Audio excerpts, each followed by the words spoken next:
around the clock. When that happened, they went to work and they did not stop until they got the suspect. So thank you for protecting our community in a way that all the officers do. Thank you. Give them a hand. And now I'd like to introduce, we're going to just go through a few different folks from the community so we can hear different things about what's going on. I can learn from what's going on with these folks when they speak, and then I'll be here to talk about some issues, and most of all, hear from you, take some questions and so forth. But Lori Van Arsdale has been a great advocate for our senior community, our senior housing community. I worked with her in my previous life, working back in Washington, D.C. when she's on the council, and I just want to let her say a few words about the work she's been doing in the senior living community and what's going on in that world. Thank you for being here, Lori. Can you hear me? Yeah. Great. I just wanted to give you a briefing because I realize how many people have forgotten the great hard work that was done by our congressional members back in Washington, D.C., and congressional member staff, which was the head of staff, Mr. Nastandi, right here, when we had to fight to preserve senior housing in Hemet. How many of you were here remember that at all? 1990s, mid-90s. Mid-90s. See, that's why we want to do a quick review with you.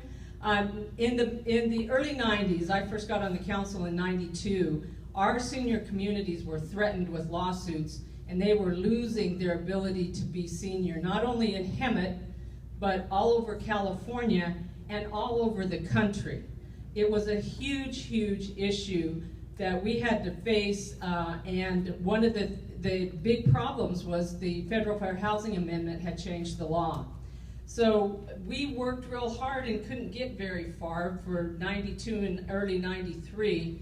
And one of the things we had to do was completely change the law. We had to get a bill through Congress to change so that senior communities could remain senior. And that's when I first met Brian. He was running Sonny Bono's campaign.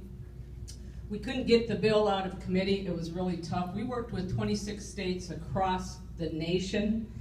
And once Sonny got in office, because he followed us on this during his campaign, and most of all, Brian followed us on it. And one of the things that happened once he got in office is we started moving that bill.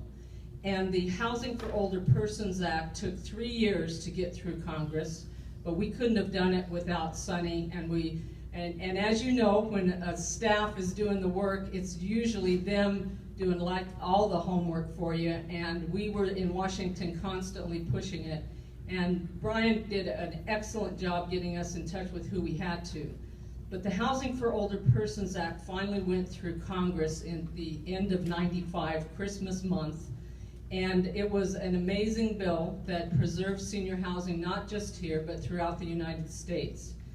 What I get real concerned with is that everybody has to know that there are things you have to do to preserve your senior housing status, that you have to do, your city has to be cognizant of, but most of all, your legislators in Sacramento and in Washington, D.C. need to know that.